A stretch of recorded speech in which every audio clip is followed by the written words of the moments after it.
नमस्कार दोस्तों, आज की क्लास में आपका स्वागत है। यह क्लास जो आज की है ये संस्कृत व्याकरण से संबंधित जो आपका संधि प्रकरण परीक्षाओं में पूछा जाता है।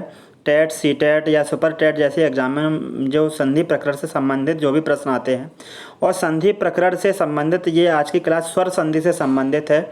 और ये जो अभ्यर्थी सी टेट या सुपर टेट की जो अभ्यर्थी तैयारी कर रहे हैं उनके लिए ये क्लास, आज की क्लास बहुत ही महत्वपूर्ण है। इसलिए आप बहुत ही मनोयोग से सावधानीपूर्वक एक एक चीज़ को समझते हुए देखते हुए चलें। तो इसमें जो आपका जो पहला टॉपिक है संधि प्रकरण, और संधि प्रकरण की परिभाषा, इसके कितने भेद हैं और कैसे इनका निर्माण या कितने इसके सूत्र हैं, कैसे ये संधियां बनती हैं, ये सारे समझते हुए हम चलते हैं। तो संधि प्रकरण में इसका सबसे पहले हम संधि की परिभाषा से संबंधित बात करते हैं। तो संधि की जो परिभाषा होती है, संधि की परिभाषा में होता है वर्णों का मेल। ये यहाँ पे एक सूक्ति मैंने लिखी हुई है, वर्णानाम मेलनम संधि। वर्णानाम मेलनम संधि यानी कि वर्णों का परस्पर मेल। तो वर्णों का परस्पर मेल जो होता है वो संधि में होता है। अगर प्रश्न पूछा है कि शब्दों का मेल कहाँ होता है, तो वो समास में होता है। शब्दों का परस्पर मेल समास, और वर्णों का परस्पर मेल संधि। वर्णों के परस्पर मेल से जो विकार उत्पन्न होता है वो संधि कहलाती है, और शब्दों के परस्पर मेल से जो विकार उत्पन्न होता है वो समास कहलाता है। तो आज हम केवल संधि पर बात करेंगे, संधि पर चर्चा करेंगे। तो संधि में क्या होता है, व्याकरण शास्त्र के अनुसार जो संधि के भेद हैं वो है पंच संधि प्रकरणम।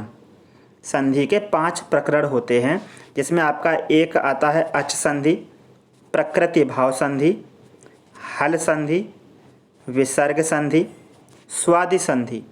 जो आपकी शुरू की जो 2 संधि हैं, अच संधि और प्रकृति भाव संधि, इन्हें हम कहते हैं स्वर संधि। इन्हें हम स्वर संधि के अंतर्गत पढ़ते हैं। और स्वर संधि के 5 भेद होते हैं। हल संधि जो है इसे हम व्यंजन संधि के अंतर्गत पढ़ते हैं। इसके 12 भेद होते हैं। विसर्ग संधि और स्वादि संधि जो है इसे विसर्ग संधि के अंतर्गत पढ़ते हैं, और इसके 7 भेद होते हैं। तो इस तरीके से स्वर संधि के 5 भेद, व्यंजन के 12 भेद, विसर्ग संधि के 7 भेद। एक बार दोस्तों दोबारा से समझने की ज़रूरत है कि वर्णों का जहाँ परस्पर मेल होता है वहाँ संधि होती है, जहाँ शब्दों का मेल होता है वहाँ समास होता है।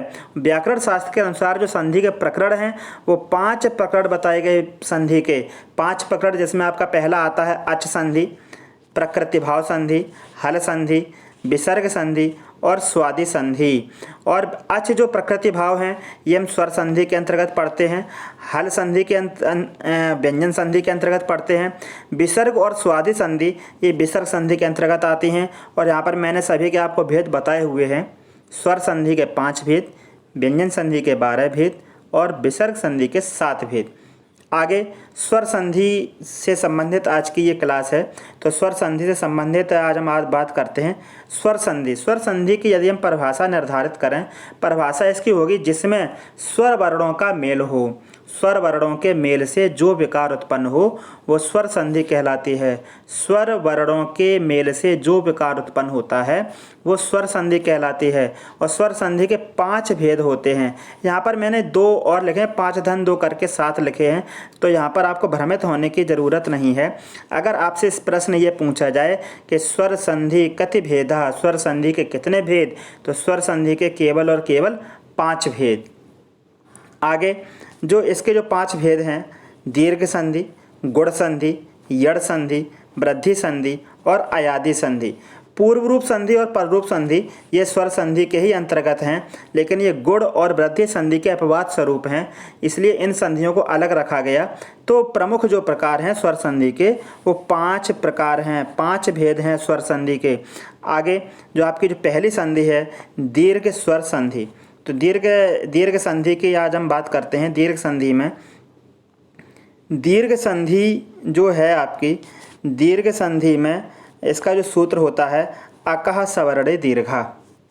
इस सूत्र का मतलब ये है कि इसमें जो अक जो प्रत्याहार आया है, अक प्रत्याहार में 5 वर्ण आते हैं, आ, ई, ऊ, री, लरी, ये 5 वर्ड आते हैं। ये 5 वर्ड, सवर्ण का मतलब होता है अपने समान वर्णों के साथ, दीर्घ का मतलब होता है दीर्घ हो जाते हैं, बड़े हो जाते हैं, दीर्घ स्वर बन जाते हैं। जब आ, ई, ऊ, री, लरी, ये आपके जो 5 मूल स्वर हैं, जो 5 ह्रस्व स्वर हैं, ये सवर्ण अपने वर्णों के साथ दीर्घ हो जाते हैं। लेकिन यहाँ पर एक बात ध्यान देने की और ज़रूरत है कि दीर्घ संधि में जो आपका जो लरी है, इसका दीर्घ नहीं होता है, इसलिए ये इसमें सम्मिलित नहीं है। लरी के केवल 2 भेद होते हैं, ह्रस्व और प्लुत। लरी का दीर्घ संभव नहीं है, इसलिए केवल और केवल इसका अगर हम आपको ट्रिकी मेथड बताएं कि जो पहचानने का जो तरीका है दीर्घ संधि का, अगर संधि स्थान पर यानी कि जहाँ से संधियाँ बनती हैं या विच्छेद होते हैं, तो वहाँ पर या तो आपको दीर्घ आ की मात्रा मिले, या दीर्घ ई की, या ऊ की, या री, ये आपको अगर मात्राएं मिलती हैं तो वहाँ आपकी हमेशा दीर्घ संधि होती है, वहाँ आपकी दीर्घ संधि होती है। लेकिन कभी कभी ऐसा होता है कि ये मात्राएं तो ये आपको देखने को मिलेंगी, लेकिन विच्छेद करने के बाद उनका पता चलता है कि इसमें कौन सी संधि प्रयुक्त होगी। तो वैसे तो ये ट्रिकी जो मेथड है, ये ट्रिकी मेथड प्रत्येक संधिगत शब्द के लिए उपयुक्त नहीं होता है। कोई भी ट्रिकी मेथड हो किसी भी के लिए भी उपयुक्त नहीं होता है। ये केवल एक अपने आप में समझने के लिए ज़रूरत है, समझने की बात है। तो अगर आपसे मैंने ये कह तो दिया कि आ, ई, ऊ और री की अगर मात्राएं मिलें तो वहाँ दीर्घ संधि, लेकिन एक बार उसका विच्छेद करके भी देख लें। तो विच्छेद करने के बाद अगर आपको दोनों पदों में समान स्वर मिल जाए, आपको अगर कोई शब्द दिया जाए और उसका अगर आप विच्छेद करते हैं और विच्छेद करने के बाद समान स्वर मिल जाए, पहले तो एक पहचान हम यहीं से करेंगे। अगर हमें ये मात्राएं मिलती हैं बीच वाले वर्ड पर जहाँ से संधि बने या विच्छेद होता है, तो वहाँ पे दीर्घ संधि। अगर और आपको स्पष्ट करना है, उस जगह से उस शब्द का विच्छेद करें। अगर दोनों पदों में, पहले पद में दूसरे पद में आपको समान स्वर मिल जाएँ, दोनों तरफ या तो ह्रस्व आ मिल जाए, दोनों पदों में या ई मिल जाए, दोनों पदों में ऊ मिल जाए, या दोनों पदों में री मिल जाए, तो वहाँ पर आपका और स्पष्ट होगा कि दीर्घ संधि होगी। तो आइए चलते हैं उदाहरण की सहायता से समझते हैं कि जैसा कि आपका ये पहला दिया है हिमालय, तो हिम धन आलयः, तो यहाँ पे देखो आपको माँ पे आ की मात्रा है, यहाँ पर भी आपका आ है, ये दोनों समान स्वर होते हैं, ये सवर्ण स्वर हैं। चाहे आपका एक साइड में ह्रस्व आ हो, चाहे आपका दूसरे पद में दीर्घ आ हो, लेकिन ये दोनों समान वर्ण माने जाते हैं। एक पद में चाहे आपका दीर्घ ई हो, चाहे दूसरे पद में ह्रस्व ई हो, तो ई हो कुल मिला के, चाहे वो ह्रस्व हो चाहे दीर्घ हो, बन के दीर्घ ही होना है। तो ऐसे समान वर्ण कहलाते हैं, समान स्वर कहलाते हैं। तो हिम धन आलया तो आपका बन जाता है हिमालय।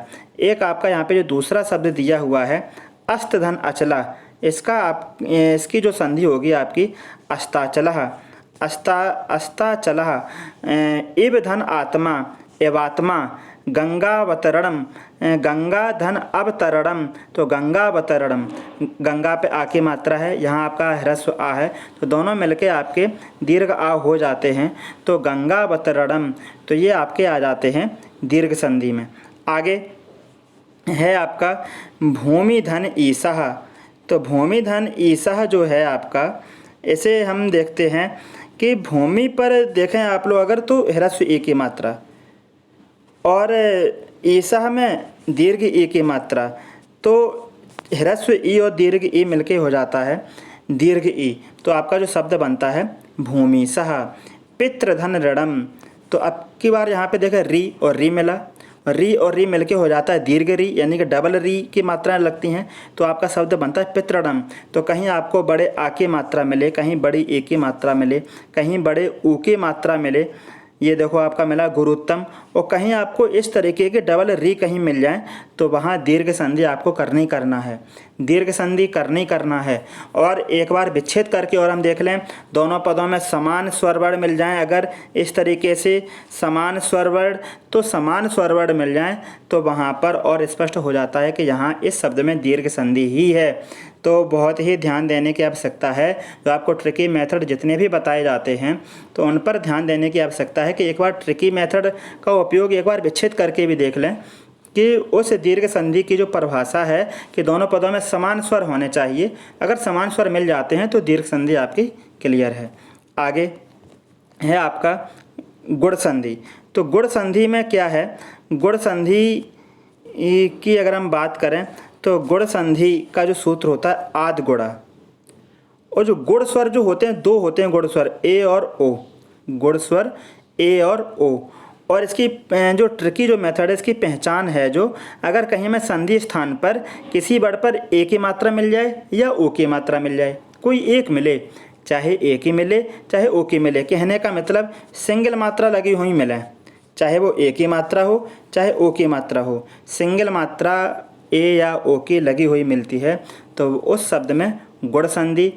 और एक मेथड ये है, एक पहचान ये है कि अगर कोई शब्द लिखा हो अंतिम वर्ड पर रा उड़ा हुआ हो, रा हो, या फिर कहीं हमें ला मिल जाए, आधा ला शब्द के बीच में जहाँ से संधि बनती हैं, संधि स्थान पर यदि हमें ला मिल जाए तो वहाँ पर भी आपकी गुण ही संधि होती है।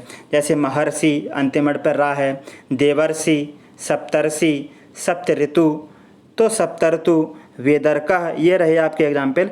अंतिम वर्ड पर आपका इस तरीके का ऊपर रा उड़ा हुआ मिल जाए तो वहाँ पर भी आपकी गुण संधि होती है। संधि स्थान पर कहीं बीच में आपको आधा ला मिल जाए, ला पे हलंत लगाया हुआ है, मतलब कि आधा ला मिल जाए, वहाँ पर भी गुण संधि होती है। कहीं आपको एक ही मात्रा मिल जाए शब्द के बीच में किसी वर्ड पर तो वहाँ गुण संधि, और अगर हमें ओ की मात्रा मिल जाए तो वहाँ भी गुण संधि। और एक तरीका आपका ये है, ये तो आपकी हो गई पहचान शब्द की। अगर आप और अच्छी पहचान करना चाहते हैं तो हम इनका विच्छेद करके देखें। अगर विच्छेद करने के बाद दूसरे पद में, एक बार याद रखना है दोस्तों कि कौन से पद में, दूसरे पद में, कि पहले पद में तो आपको यहाँ पे छोटा आ या बड़ा आ मिलेगा ही मिलेगा, ह्रस्व आ या दीर्घ आ, इन सभी में मिलेगा। लेकिन दूसरे पद में अगर आपको ई मिल जाए, ऊ मिल जाए, री मिल जाए या लरी मिल जाए, दूसरे पद की बात कर रहे हैं दोस्तों, अगर आपको दूसरे पद में ई मिले या ऊ मिले या री मिले या लरी मिले तो वहाँ पर हमेशा और हमेशा गुण संधि, हमेशा और हमेशा गुण संधि, वो भी दूसरे पद में। अगर आपको कोई शब्द दे दिया जाए, जैसे लिखा हो नरेंद्र, तो नरेंद्र में रा पे ए की मात्रा मिली तो मैंने स्पष्ट कर लिया कि हाँ यहाँ पे गुण संधि है क्योंकि ए की मात्रा मिली। अब हम इसका विच्छेद कर लें तो विच्छेद होगा नर धन इंद्र, तो नर धन इंद्र रा पे आ की मात्रा, दूसरे पद में ई मिला, तो जब दूसरे पद में ई मिला तो और स्पष्ट हो जाता है कि यहाँ पे गुण संधि है। तो इस तरीके से आपको कोई भी शब्द दिया जाए तो पहले तो जो पहचान आपको बताई जा रही हैं उन पर विशेष ध्यान देने की ज़रूरत है। अगर आपको दूसरे पद में ई, ऊ, री, लरी मिल जाते हैं तो वहीं गुण संधि होगी। जैसे एग्जाम्पल के तौर पे आपको बताते हुए चलें कि यहाँ जो लिखा हुआ है गुण संधि का जो पहला जो नियम है, पहले पद में दीर्घ आ या ह्रस्व आ होगा ही होगा। अगर उसके साथ में दीर्घ ई या ह्रस्व ई मिले तो ए की मात्रा करनी है, ऊ या बड़ा ऊ मिले तो ओ की मात्रा करनी है। ऐसे ही जैसे लिखा है अत्र धन एदम, तो ई की मात्रा मिली तो ई की मात्रा यहाँ हो जाएगी आपकी अत्रेदम। नरधन ईसा तो नरेशा, नरधन उत्तमा तो नरोत्तमा, यहाँ आ और ओ मिलके आपका बन जाता है ओ। आ और ओ मिलके, आ और ओ मिलके आपका हो जाता है ओ। आ और ई मिलके हो जाता है ए, आ और ई मिलके भी आपका हो जाता है ए। कहने का मतलब पहले पद में चाहे आपका ह्रस्व आ हो चाहे दीर्घ आ हो, दूसरे पद में चाहे आपको छोटी ई मिले चाहे आपको बड़ी ई मिले, होना आपका ए ही है। चाहे इसी प्रकार चाहे आपको ह्रस्व ऊ मिले चाहे दीर्घ ऊ मिले, होना आपका ओ ही है। इसी प्रकार हमें हमेशा ध्यान रखना है, जैसे लिखा हो महाधन उदय तो महोदय, तो आ और ओ मिलके ओ, महाधन उदय महोदय। ऐसे यहाँ पर जो है आ और आ मिलके अगर आपको लरी के साथ मिले तो हो जाता है अल। जैसे ये लिखा है तब धन लकार तो तबलकार, यानी कि आधा ला हो जाएगा। मम धन लकार तो ममलकार। ऐसे महाधन ऋषि तो महर्षि, ये देखो अंतिम वर्ड पे मुझे यहाँ पर रा मिला महर्षि। शीत धन ऋतु शीतर, तो यहाँ भी अंतिम वर्ड पर रा मिला। वेद धन ऋकः वेदर्कः, यहाँ भी अंतिम वर्ड पर रा मिला। तो जहाँ अंतिम वर्ड पे आधा रा मिले, ऊपर ओढ़ा हुआ रा मिले, या शब्द के बीच में कहीं हमें ला मिल जाए, आधा ला मिल जाए, और कहीं हमें ए या ओ की मात्रा मिल जाए, तो वहाँ आपकी हमेशा और हमेशा गुण संधि। आगे आपकी अगली संधि आती है वृद्धि रेछी। वृद्धि रेची संधि में क्या होता है, इसका सूत्र है वृद्धि संधि, और वृद्धि संधि का सूत्र है वृद्धि रेची, और वृद्धि रेची का वैसे सूत्र होता है वृद्धि रादैच। वृद्धि संधि का सूत्र होता है वृद्धि रादैच, और यही अष्टाध्यायी रचना का पहला सूत्र है। प्रश्न आपका आता है अष्टाध्यायी रचना का प्रथम सूत्र क्या है, तो अष्टाध्यायी रचना का प्रथम सूत्र है वृद्धि रादैच। तो वृद्धि धन आत धन ऐच, तो इसमें आपके जो सूत्र होता है, जो रेची जो स्वर होते हैं आपको बताए थे, रेची स्वर या वृद्धि स्वर। रेची स्वर आपके होते हैं ए, ऐ और औ। अगर आपको संधि स्थान पर कहीं ये डबल मात्रा इस तरीके के लगी मिल जाए किसी वर्ड पर, या तो आई की मात्रा मिले या औ की मात्रा मिले, कहीं आपको या तो आई की मात्रा मिले या औ की मात्रा मिले संधि स्थान पर किसी भी वर्ड पर, तो वहाँ उस शब्द में आपको वृद्धि संधि करके आना है, वृद्धि संधि। तो वृद्धि संधि की पहचान होती है, बहुत जरा सी पहचान है, छोटी सी। कहीं आपको किसी शब्द पर आई की मात्रा मिले या आपको किसी शब्द पर औ की मात्रा मिले, या एक और पहचान कहीं आपको डबल मात्रा इस तरीके से लगी हुई मिल जाए तो वृद्धि संधि, और अगर सिंगल मात्रा लगी हुई मिलती है तो गुण संधि। आगे इसका जो नियम है, अगर हमें इन आ के साथ में ह्रस्व आ हो या दीर्घ आ हो, पहले पद में कोई भी आ हो सकता है, चाहे ह्रस्व आ हो चाहे दीर्घ आ हो, दूसरे पद में चाहे ए हो चाहे आई हो, मिलके आपका बनना है अय। इसी प्रकार यहाँ पे ह्रस्व आ या दीर्घ आ के साथ में ओ हो या औ हो, लेकिन हमें लगाने डबल मात्रा हैं, दो ही मात्राएं लगानी है औ की। इसके बाद आगे जो इसके जो एग्जाम्पल हैं वो देखें। इसमें जो आपका जैसे पहला एग्जाम्पल अद्य धन ऐब, तो यहाँ हम देखेंगे यहाँ पे आपको आ मिला, यहाँ ए मिला, आ और ए मिल के आपका हो जाता है डबल मात्राएं, तो अद्यैव। एक धन एकम एकैकम, का पे आ की मात्रा है, यहाँ ए है तो आ और ए मिलके अय एकैकम। कृष्ण धन ऐक्यम, तो यहाँ देखो आ मिला, यहाँ आई मिला, तो आ के साथ आई भी मिल सकता है, तो कुछ भी मिले करना हमको आई की मात्रा है, लगानी मुझे डबल मात्रा है। अगला जो है आपका उष्ण धन ओदनम, उष्ण धन ओदनम, तो उष्णोदनम। सदा धन औदार्यम, यहाँ देखो औ की मात्रा है तो सदौदार्यम। तो अगर आपको कहीं डबल मात्राएं मिलें, आई या औ की मात्रा मिले तो वहाँ वृद्धि संधि, और आ या दीर्घ आ के साथ में ए या आई मिले तो आई की मात्रा, ओ या औ मिले तो औ की मात्रा लगानी है। इसके बाद आपकी अगली संधि आती है यड़ संधि, और यड़ संधि से अधिकांशतः कई सारे प्रश्न आपने परीक्षा में आते हुए देखे होंगे। यड़ संधि से कई प्रकार से प्रश्न बनते हैं, कई प्रकार से प्रश्न आते हैं, जैसे सूत्र ही पूछ देते हैं कि एको यड़च किस संधि का सूत्र है, तो एको यड़च यड़ संधि का सूत्र है। आपके जितने भी सूत्र हैं स्वर संधि के, जो आपके 4 सूत्र प्रमुखता हैं, जैसे दीर्घ संधि है, दीर्घ संधि का सूत्र अका सवर्ण दीर्घा, यानी कि इसमें दीर्घ नाम मिला तो ये दीर्घ संधि का। गुण संधि आद गुणा, इसमें गुण नाम मिला तो गुण संधि का। वृद्धि संधि का सूत्र है वृद्धि रेची, इसमें वृद्धि नाम मिला तो ये वृद्धि रेची का। यड़ संधि की अगर हम बात करें तो इसमें भी देखो उसका नाम मिला यड़, एको यड़ची, यड़ नाम मिला तो ये यड़ संधि का। इस सूत्र का मतलब ये है, इसमें 2 प्रत्याहार हैं, एक प्रत्याहार है और एक यड़ प्रत्याहार है। यड़ प्रत्याहार जो है वो अंतस्थ वर्णों का बोधक होता है। अंतस्थ वर्ण यड़ प्रत्याहार में आते हैं, और अंतस्थ वर्णों संख्या 4 होती है, और ये रहे आपके अंतस्थ वर्ण या वा रा ला। अब बात करते हैं यड़ संधि की, तो यड़ संधि पहले हम पहचान देखें। अगर आपको कोई शब्द दिया जाए, जैसे लिखा हो अत्याचार, और इसमें पूछा जाए कि इसमें संधि कौन सी होगी, तो देखो किस तरीके से पहचान करते हैं।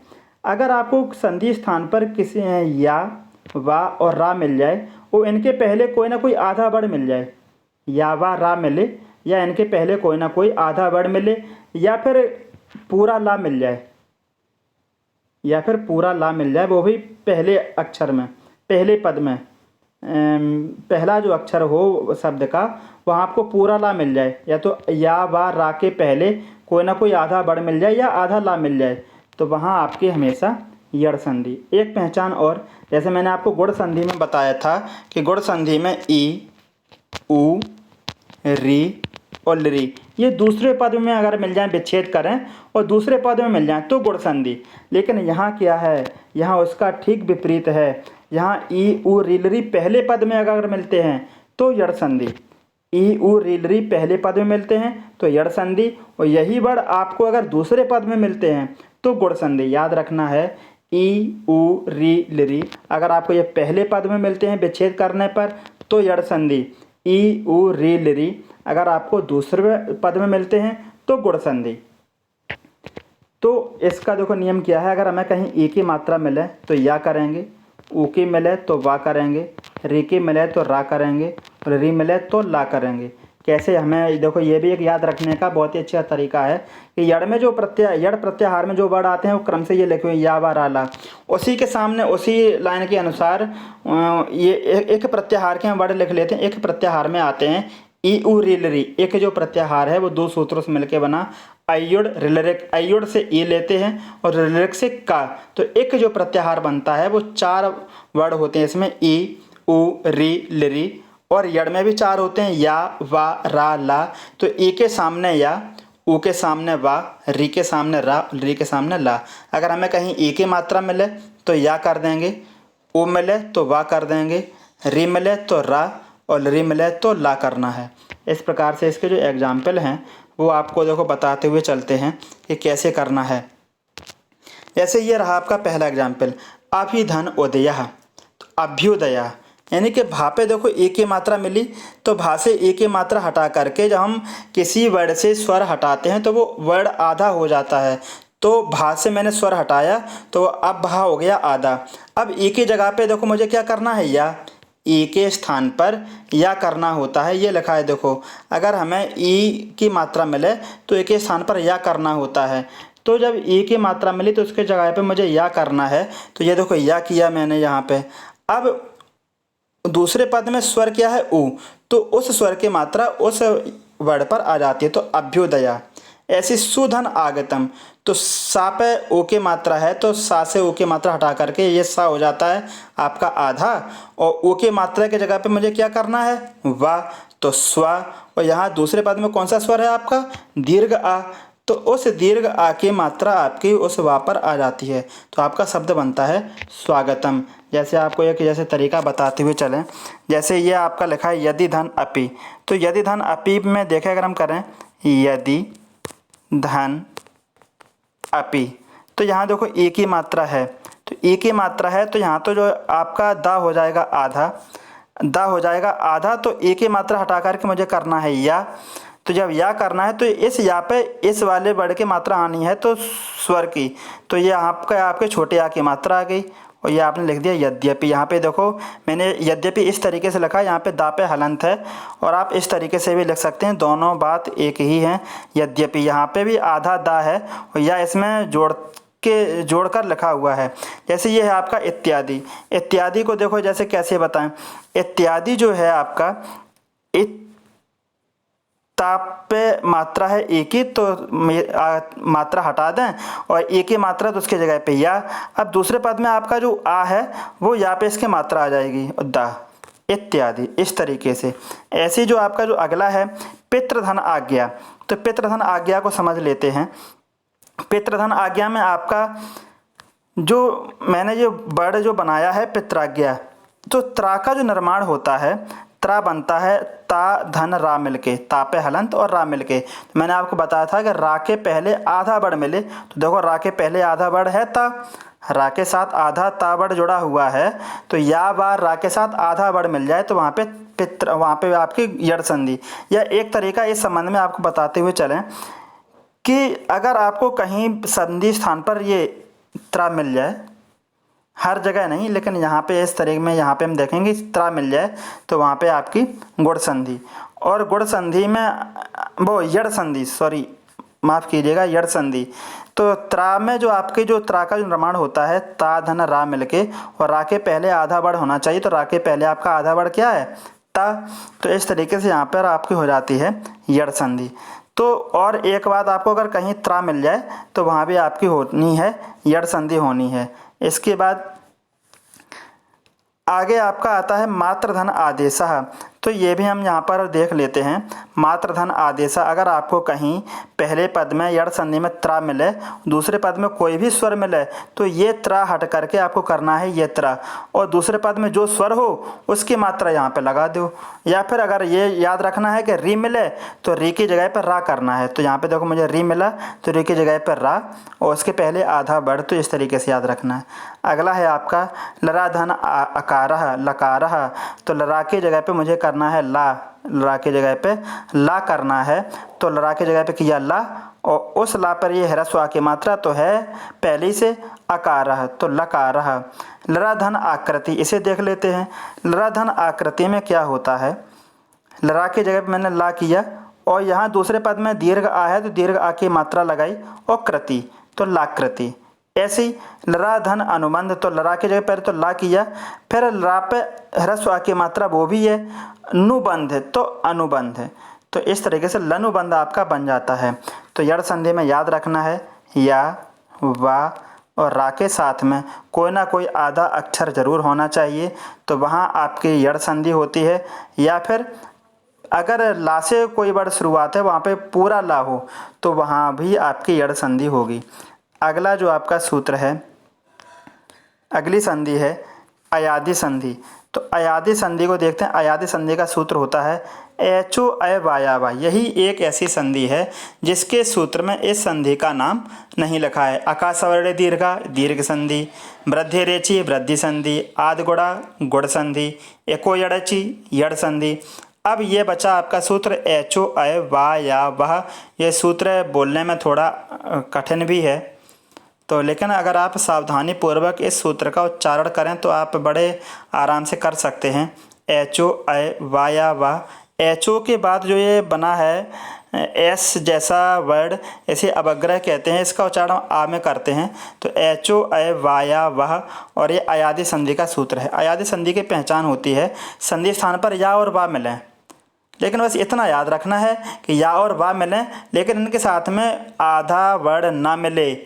या और वा मिले लेकिन इनके साथ में आधा वर्ड ना मिले तो अयादि संधि। अगर इनके साथ में आधा वर्ड मिलता है तो यड़ संधि होगी, या और वा मिलें तो अयादि संधि होगी। संधि स्थान पर जहाँ से शब्द को हम तोड़ सकते हैं या उन्हें हम संधि उनकी बना सकते हैं, उस स्थान पर या और वा मिलें, मात्रा कोई भी हो, या और वा मिले, लेकिन इनके साथ में याद रखना है आधा वर्ड ना मिले, किसी भी वर्ग का आधा वर्ड ना मिले तो वहाँ आपकी अयादि संधि होगी। अब देखो इस सूत्र का मतलब क्या है।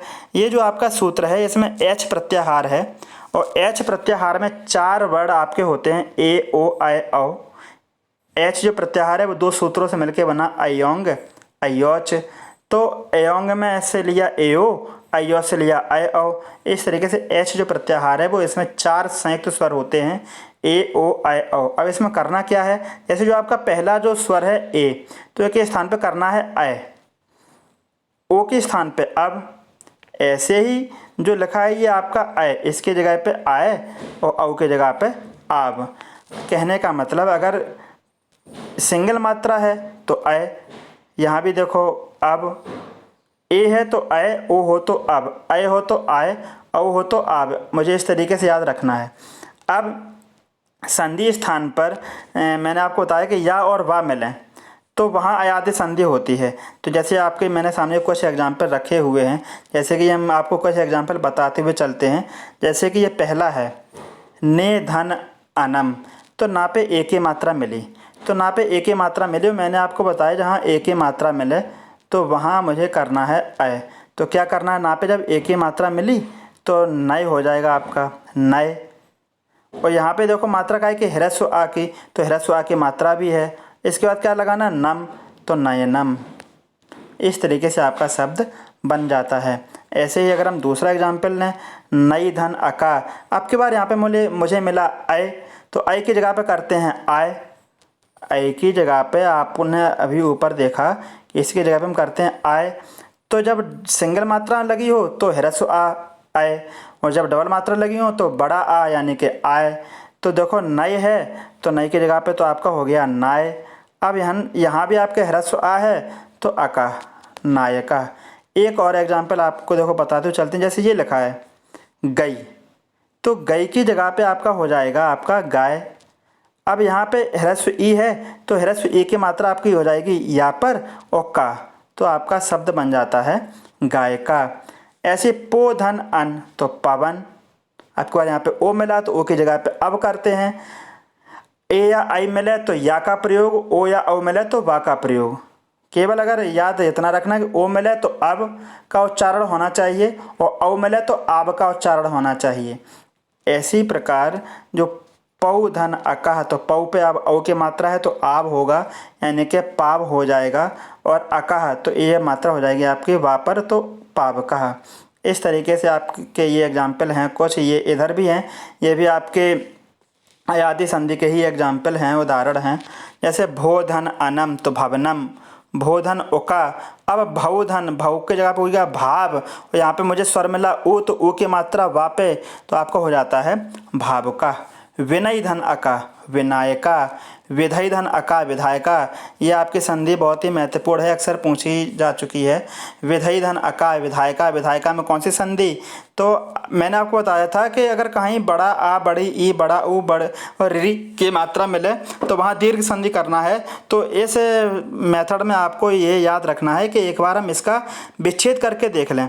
इसका अगर विच्छेद हो जाता है विधायका का दीर्घ संधि के अनुसार तो दीर्घ संधि होगी, अन्यथा दीर्घ संधि नहीं होगी। तो भ्रमित होने की आवश्यकता नहीं है, एकदम से कोई भी विकल्प चुनने का निर्णय ना लिया करें कि विधायका हो या कोई भी शब्द हो, उसमें जो ट्रिकी मेथड जो भी आपको बतलाए गए तो उन पर एकदम से निर्णय लेने की आवश्यकता नहीं होती है। एक बार उसकी दो तरीके से पहचान करें, एक तो जो आपको ट्रिकी मेथड हो उससे पहचान करें, दूसरा उसमें तुरंत विच्छेद करके देखें। अगर वो विच्छेद उस संधि से मेल करता है, उस संधि के परिभाषा से मेल होता है, तो तब आप अपने निर्णय पर पहुँचें।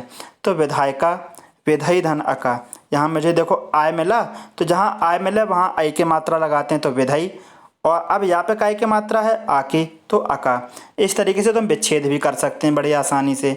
जो आपका लिखा है वटवृक्ष, वटवृक्ष को देखो किस तरीके से, पहले तुम यहाँ पे टा से अगर हम आ की मात्रा अलग कर लें तो आपका आ अलग हो जाएगा, और यहाँ पे लिखा है वा, तो आपका अब वट से आ ले लिया और वृक्ष से केवल वा लिया, तो यानी कि अब मिला, यानी कि अब हम काय के स्थान पे करते हैं ओ के स्थान पे, तो टा पे मात्रा हो जाती है आपकी ओ की, वटो। अब वा पे काय की मात्रा है रे, तो रिक्षा। और रिक्षा के कई सारे अर्थ होते हैं, ये यहाँ पे लिखे हुए हैं। रिक्षा माने होता है तारा या नक्षत्र या रीछ, तो ये रिक्षा के कई सारे पर्यायवाची हैं, कई सारे अर्थ होते हैं। आगे ये तो हो गए आपके जो स्वर संधि के जो 5 भेद हैं, दीर्घ, गुण, यड़, वृद्धि, अयादि। अब आपकी छठवीं जो संधि है पूर्व रूप संधि, ये संधि आपके बहुत महत्वपूर्ण है। पूर्व रूप और पर रूप संधि, यहाँ से आपके अक्सर प्रश्न पूछे जाते हैं परीक्षाओं में। तो पूर्व रूप संधि है, इसका सूत्र होता है एंगः पदांता दति।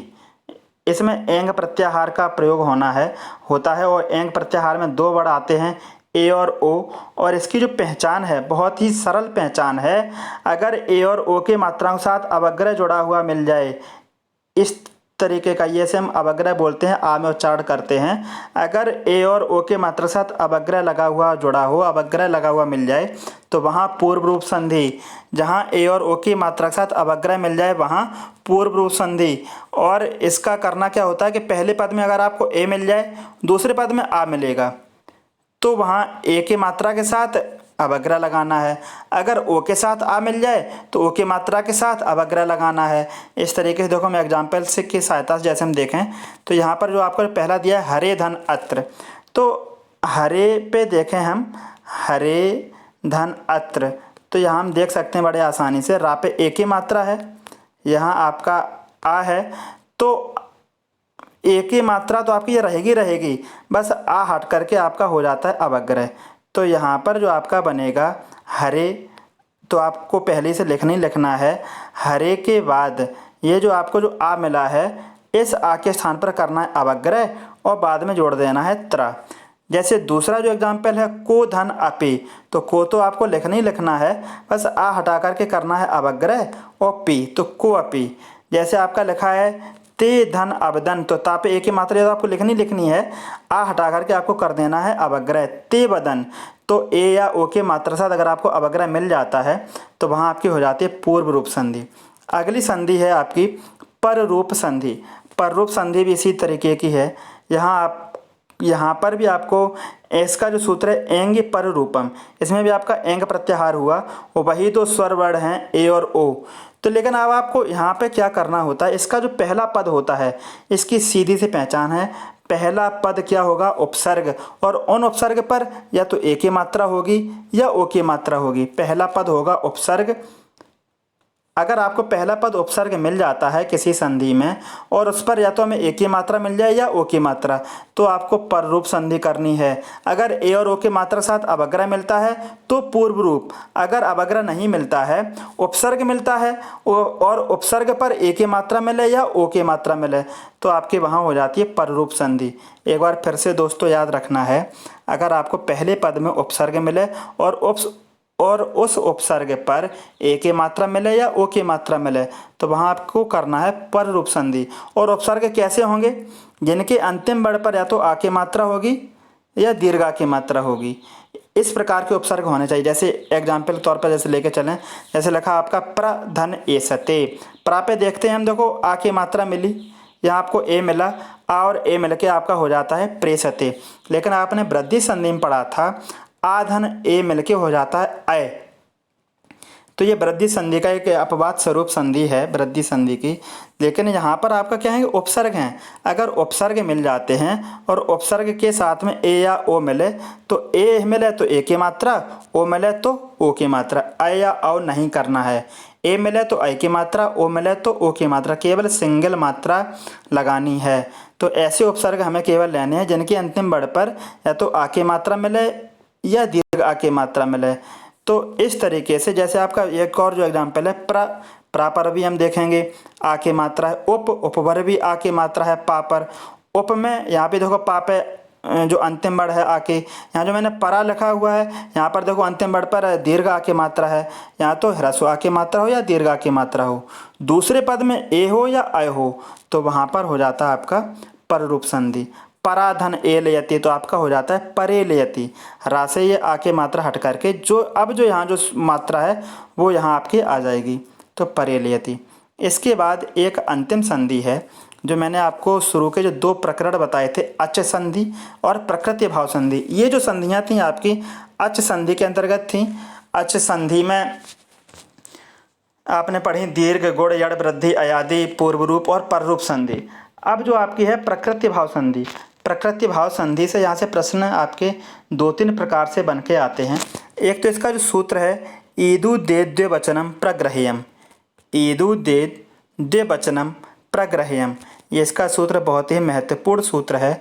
ईदु दे द्विवचनम प्रग्रहेयम, तो ईदु दे ये जो शुरू के जो 3 वर्ड हैं यहाँ पर आप देखेंगे, एक तो बड़ी ई, इसके बाद दा पे दीर्घ ऊ की मात्रा है तो दीर्घ ऊ, दा पे ए की मात्रा है तो ए, ये 3 स्वर और इनके साथ में कोई भी भिन्न स्वर मिले, पहले पद में इन 3 स्वरों में से कोई भी स्वर मिले, दूसरे पद में इनके अलावा कोई भिन्न स्वर मिले, तो वहाँ पर कोई भी संधिगत परिवर्तन नहीं होता है, वहाँ पर कोई भी संधिगत परिवर्तन नहीं होता है। जो शब्द जैसे लिखे हैं वैसे ही आपको लिख देने हैं।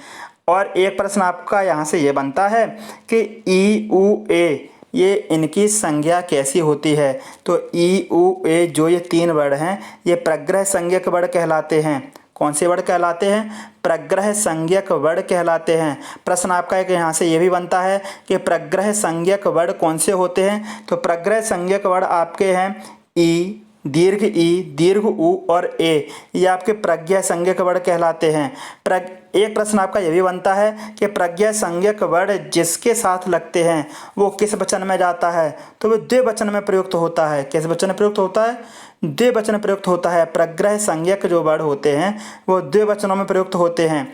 तो इस तरीके से प्रज्ञा संज्ञक वर्ण जिसके साथ प्रयुक्त होते हैं वहाँ एक तो कोई संधिगत परिवर्तन नहीं होता है और वो द्विवचन में प्रयुक्त होते हैं। और प्रग्रह संज्ञक वर्णों संख्या आपके 3 है। और प्रग्रह संज्ञक वर्ण हैं कौन कौन से? ई उ ए आपके प्रग्रह संज्ञक वर्ण कहलाते हैं। अगला जो है आपका कवि धन अमु, जो एग्जाम्पल हैं इसके, तो वहाँ पे हम देखेंगे ई की मात्रा है दीर्घी, दूसरे पद में धन स्वर मिला, तो मुझे यहाँ कोई परिवर्तन नहीं करना है, केवल बीच से ये धन का चिन्ह हटा लेना है, तो कवि अमु। ऐसे ही जो आपके हैं साधु धन एतौ, तो साधु एतौ सीधा सीधा लिखना है। गंगे धन अमु, तो गंगे अमु। मुनि धन अत्र, तो मुनि अत्र। माले धन अत्र, तो माले अत्र। एक हम यहाँ पे आपको एक आपकी भ्रम होगा कि मुनि धन अत्र, अगर आपका इस तरीके से ये लिखा होता मुनि धन अत्र, अब यहाँ पर क्या होगा? मुनि धन अत्र। तो यहाँ पे क्या करना है, अब ना पे हम देखेंगे यहाँ पे ह्रस्व ई की मात्रा है, लेकिन यहाँ दीर्घ ई की मात्रा, यहाँ दीर्घ ई की मात्रा होने की वजह से यहाँ कोई भी परिवर्तन नहीं किया गया, सीधा सीधा लिख देना है मुनि अत्र, जो जैसा लिखा है। लेकिन यहाँ पर हम देखेंगे ना पे ई की मात्रा है, ह्रस्व ई की, तो जहाँ ह्रस्व ई की मात्रा मिलती है वहाँ हम करते हैं या, तो ना तो हो जाएगा आधा और ए की मात्रा की जगह पे या, और ये जो ह्रस्व आ है वो या की मात्रा या पर होगी तो उत्तरा, तो आपका हो जाएगा मन्यत्र। तो यहाँ पर आपकी हो जाएगी यड़ संधि। इतना याद रखना है, दीर्घ ई और ह्रस्व ई में अंतर है। अगर ह्रस्व ई मिलता है तो आपको यड़ संधि करना है, और अगर ह्रस्व ई मिलता है तो यड़ संधि करना है, और अगर दीर्घ ई के साथ कोई भिन्न स्वर मिले तो प्रकृति भाव संधि। इस तरह ये आप आज की वीडियो की, यदि आपको पीडीएफ फाइल लिंक चाहिए है तो डिस्क्रिप्शन बॉक्स में जाकर पीडीएफ फाइल के लिंक आप डाउनलोड कर सकते हैं। और वीडियो संबंधित आप अपने सुझाव कमेंट बॉक्स में अवश्य दें, और अगर किसी को कोई प्रॉब्लम हो तो वो भी आप पूछ सकते हैं। धन्यवाद।